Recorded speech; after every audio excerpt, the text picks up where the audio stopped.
And Ohtani swings, hits a high fly ball, left center field, deep. It has gone! A two-run homer for Shohei Ohtani and his 1,000th career hit.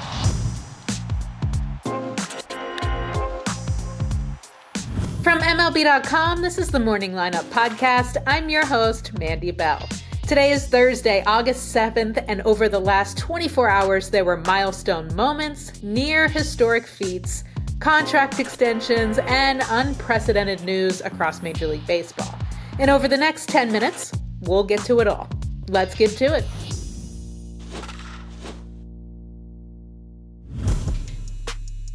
A 1,000th career hit coming on a home run in a game in which he's the starting pitcher.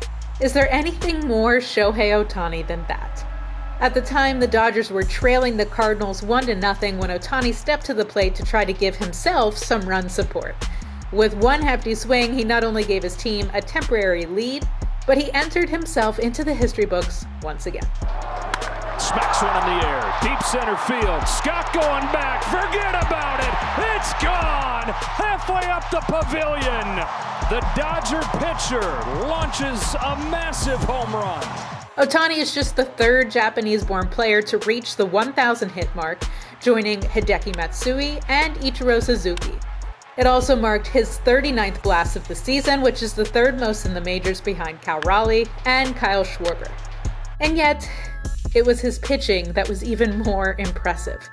If you remember last week, Ohtani exited his start early due to cramping in his hip. If there are any lingering concerns that something was wrong, there shouldn't be anymore. He threw 4 innings for the first time this season and struck out 8 of the 14 batters he faced.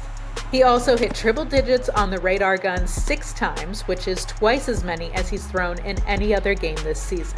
Now the 2-2 pitch. Swung on and missed, strike 3, went right back to the breaking ball. Ohtani strikes out the side in the 4th. So maybe the Dodgers couldn't capitalize on Ohtani's performance and ended up falling to the Cardinals 5-3, but the bigger win is knowing that the two-way version of Ohtani is progressing in the right direction. This topic would be much more fun if we could say Guardians starter Gavin Williams threw a no-hitter against the Mets yesterday afternoon. Instead, we have to say the Guardians beat the Mets 4-1 after Williams gave up his only hit, a solo homer to Juan Soto, with 1 out in the bottom of the 9th inning. Doesn't quite have the same ring to it. He hits this one in the air to center field, chasing Martinez back to the warning track at the wall. It's off the wall. And they're saying it cleared the orange line. It's a home run for Juan Soto to break up the no-hit bid. Now, a one-hit 8 2/3 innings performance is outstanding. It's everything any team could ask for from its starting pitcher. It's a performance worth highlighting, whether that hit was given up in the first inning or the last. Williams was so good that Mets fans at Citi Field gave him a standing ovation when he walked off the mound in the final frame. Look at the standing O from the hometown Mets fans. Guardians fans, of course, are thrilled, but that's a great baseball town. But this almost no-hitter maybe hurts a little bit more than most would.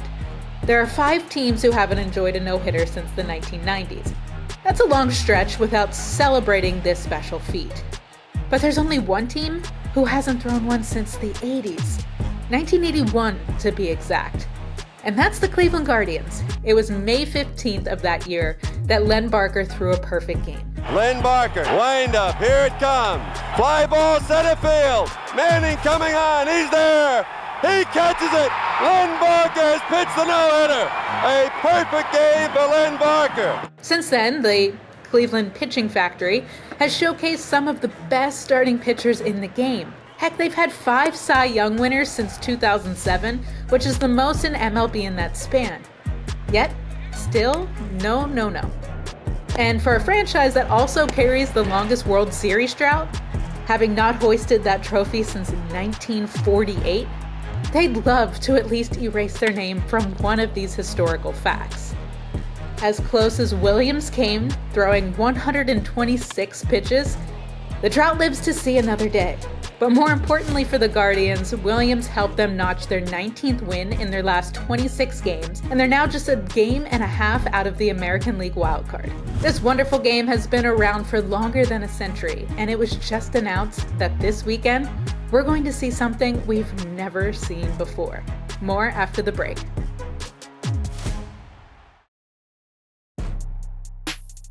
This is no Sarah Lang's level of research, but a quick Google search will say that there have been more than 760 umpires in Major League Baseball since 1901. Is that right? Who knows? But it sounds like it should be, and all 760 of them had one thing in common. They were men. And that's fine, it's not surprising. That's a role that's traditionally been for men. But that doesn't mean there isn't a little girl out there dreaming that she can do that one day too.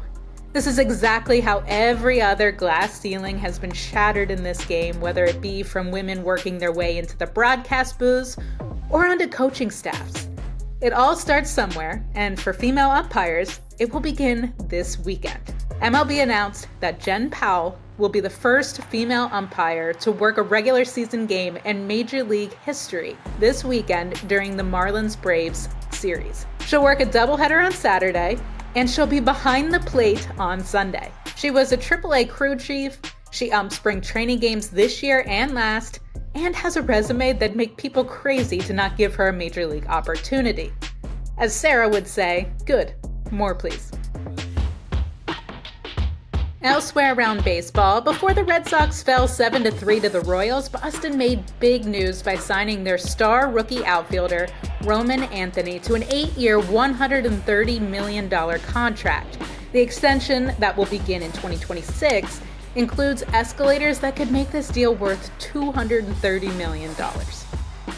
The Cubs got to celebrate two pretty cool feats in their 6-1 win over the Reds, the first of which was rookie starter Cade Horton extending his scoreless inning streak to 23 1/3 innings, which is the longest by a rookie pitcher in franchise history. The second was this. The 0-2 struck him out. He strikes out the side. Outstanding work, the immaculate inning.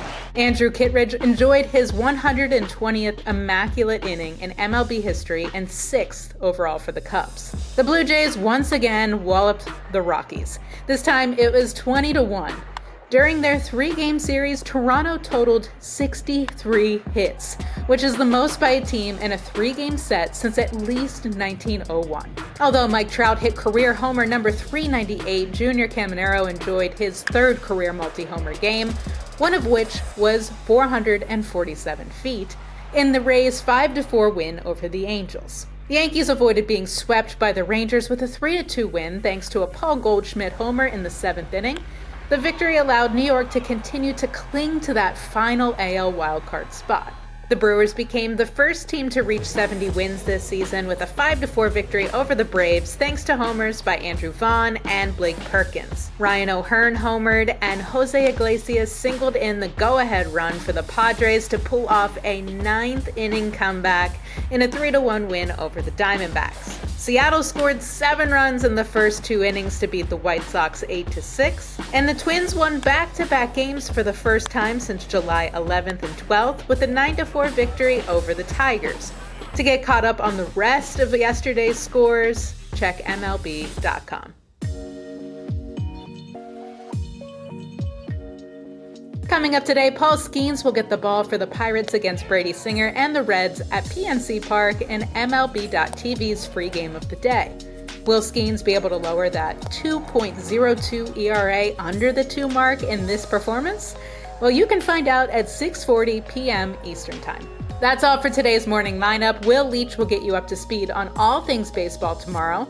As always, please be sure to give us a rating and a review and share this episode with the baseball lovers in your life. Thanks for listening and have a great day.